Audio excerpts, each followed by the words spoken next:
नमस्कार सम्मानित दर्शकबृंद बर्तमाने पंचायतेर आवेदन शुरू হয়েছে রেজিস্ট্রেশন শুধুমাত্র শুরু হয়েছে এখনো পোস্টের আবেদন শুরু হয়নি। তো রেজিস্ট্রেশন যারা করেছেন কবে থেকে পোস্টের আবেদন শুরু হবে সে ব্যাপারে কিন্তু একটি গুরুত্বপূর্ণ আপডেট এসেছে। আমরা সেই বিষয়টা আজকে জানাবো কবে থেকে আবেদন শুরু হবে, কতগুলো পোস্টে আপনারা আবেদন করতে পারবেন বা কতগুলো ডিএলএসসি তে আপনারা আবেদন করতে পারবেন সমস্তটাই জানুন আজকের এই ভিডিওতে। ভিডিও ভালো লাগলে অবশ্যই লাইক করবেন, ইউটিউব থেকে দেখলে চ্যানেলটি সাবস্ক্রাইব করে রাখবেন আর ফেসবুক থেকে দেখলে অবশ্যই পেজটি ফলো করতে ভুলবেন না। দেখুন এই সংক্রান্ত প্রতিবেদনে বলা হয়েছে রাজ্যের পঞ্চায়েতে ত্রিস্তরে ৬৫০০-এর বেশি কর্মী নিয়োগের বিজ্ঞপ্তি প্রকাশ করেছে নবান্ন। রাজ্যের ত্রিস্তর পঞ্চায়েতে প্রচুর কর্মী নিয়োগের কথা আগেই জানানো হয়েছিল। এ ব্যাপারে বিজ্ঞপ্তি প্রকাশ করেছে নবান্ন। নতুন কর্মী নিয়োগের বিষয়ে গত ১১ জানুয়ারি মন্ত্রিসভার বৈঠকে সিদ্ধান্ত নিয়েছিল রাজ্য। সেই সিদ্ধান্ত মেনেই বিজ্ঞপ্তি জারি করা হয়েছে। বিজ্ঞপ্তি প্রকাশ হলেও সংশ্লিষ্ট নিয়োগগুলির জন্য এখনও আবেদন প্রক্রিয়া শুরু হয়নি। এখন কেবল রেজিস্ট্রেশন প্রক্রিয়া শুরু হয়েছে। রাজ্য সরকারের পঞ্চায়েত দপ্তরের একটি নির্দিষ্ট পোর্টালের মাধ্যমে আবেদনকারীরা রেজিস্ট্রেশন করতে পারবেন। কীভাবে রেজিস্ট্রেশন করতে হবে তার স্টেপ বাই স্টেপ পদ্ধতি নিয়ে আমরা কিন্তু চ্যানেলে আগেই ভিডিও দিয়েছি, যেটা ইতিমধ্যেই ১ লক্ষ মানুষ কিন্তু দেখে ফেলেছে। তবে শূন্যপদের ভিত্তিতে অনলাইন আবেদন কবে থেকে করা যাবে সে বিষয়ে পোর্টালে নির্দিষ্ট করে কিছু কিন্তু এখনও বলা হয়নি। আশা করা হচ্ছে লোকসভা ভোটের প্রক্রিয়া সম্পন্ন হওয়ার পরেই এই নিয়োগ আবেদন শুরু হবে। নিয়ম অনুযায়ী নির্বাচন চলাকালীন নতুন করে চাকরি পরীক্ষার আবেদন প্রক্রিয়া বা নিয়োগ প্রক্রিয়া স্থগিত থাকে।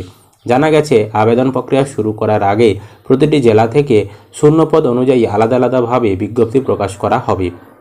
জেলাভিত্তিকভাবে শূন্যপদ অথবা নিয়োগ বিজ্ঞপ্তি প্রকাশ হওয়ার পরেই অনলাইন পোর্টালে আবেদন করতে পারবেন চাকরি প্রার্থীরা।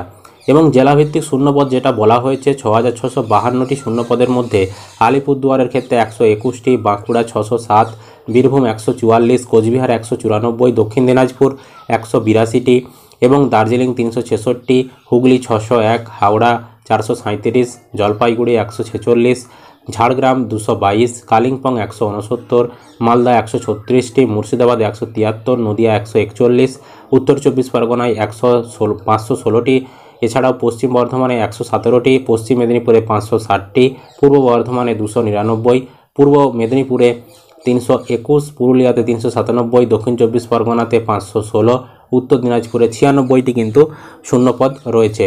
নবান্ন প্রকাশিত বিজ্ঞপ্তিতে জানানো হয় রাজ্যের গ্রাম পঞ্চায়েত, পঞ্চায়েত সমিতি এবং জেলা পরিষদ পঞ্চায়েতে ৩টি স্তরেই মোট ৬৬৫২ জনকে নিয়োগ করা হবে।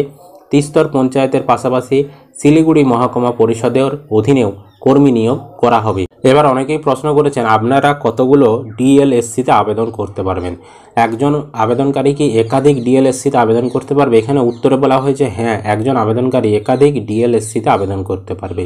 এছাড়াও সবথেকে বেশি প্রশ্ন এসেছে একজন আবেদনকারী কি একাধিক ডিএলএসসির একাধিক পদের জন্য আবেদন করতে পারবে?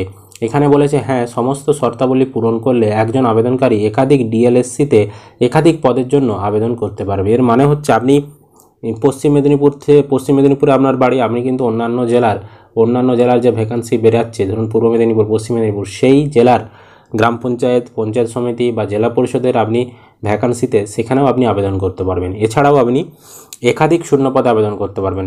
বেরিয়েছে মোট ১৯টা পদ, যেমন লোয়ার ডিভিশন ক্লার্ক, এছাড়াও পিয়ন, তারপর নির্মাণ সহায়ক, পঞ্চায়েত সচিব, এরকম করে মোট ১৯টা পদ বেরিয়েছে। তো সেই ১৯টা পদের মধ্যে আপনার যেরকম যোগ্যতা, প্রতিটা পদের জন্য তো আলাদা আলাদা যোগ্যতা রয়েছে। কোনোটাতে অষ্টম শ্রেণী পাশে আবেদন করা যাবে, কোনোটাতে মাধ্যমিক, উচ্চ মাধ্যমিক, গ্র্যাজুয়েশন, এইভাবে কিন্তু ভাগ করা রয়েছে। আপনি যেরকম আপনার শিক্ষাগত যোগ্যতা রয়েছে সেই রকম শূন্য পদে সেই রকম পোস্টের জন্য আপনি আবেদন করতে পারবেন। আপনি যদি সবগুলো পোস্টের জন্য যোগ্য হয় আপনি সবগুলো পোস্টে আবেদন করতে পারবেন। মানে কোনো বাধ্যবাধকতা নেই যে একটি পোস্টেই আপনাকে আবেদন করতে হবে। আপনি যতগুলো না যোগ্য প্রতিটি পোস্টে আপনি কিন্তু আবেদন করতে পারবেন। এটাই ছিল আপডেট। আরেকটা বিষয় যে কবে আবেদন শুরু হবে, যেটা প্রথমেই বললাম যে এই যে এখন ভোট ঘোষণা হয়ে গিয়েছে, সমস্ত কিছু কিন্তু নির্বাচন কমিশনের আন্ডারে চলে গেছে। তাই এই নির্বাচন যতদিন না শেষ হচ্ছে, যতদিন না ভোটের রেজাল্ট শেষ হচ্ছে, ততদিন কিন্তু কোনো রকম এই নিয়োগ প্রক্রিয়া শুরু হবে না। মানে আবেদনটা যেখানে পোস্টের আবেদন সেটা শুরু হবে না। এখন আপনারা রেজিস্ট্রেশন করে রাখুন। রেজিস্ট্রেশন কীভাবে করবেন সেই নিয়ে আমাদের চ্যানেলে আগেই ভিডিও রয়েছে, ভিডিও লিঙ্ক ডেসক্রিপশনে, আই বাটনে বা ভিডিও শেষে আপনারা পেয়ে যাবেন। তো পরবর্তী সময়ে যখনই বিজ্ঞপ্তি প্রকাশ হবে প্রতিটি জেলাভিত্তিক এবং আবেদন শুরু হবে সেটাও জানিয়ে দেবো। মোটামুটি আপনারা ৪ঠা জুন হচ্ছে ভোটের রেজাল্ট, তো সেই ভোটের রেজাল্ট যতদিন না বের হচ্ছে ততদিন কিন্তু এই আবেদন নেওয়া শুরু হবে না। এই ছিল আজকের আপডেট। আশা করি আপনারা ভিডিওটা বুঝতে পেরেছেন। ভিডিও ভালো লাগলে অবশ্যই লাইক করবেন, ইউটিউব থেকে দেখলে চ্যানেলটি সাবস্ক্রাইব করতে ভুলবেন না, আর যারা ফেসবুক থেকে ভিডিওটি দেখছেন অবশ্যই পেজটি ফলো করে রাখবেন।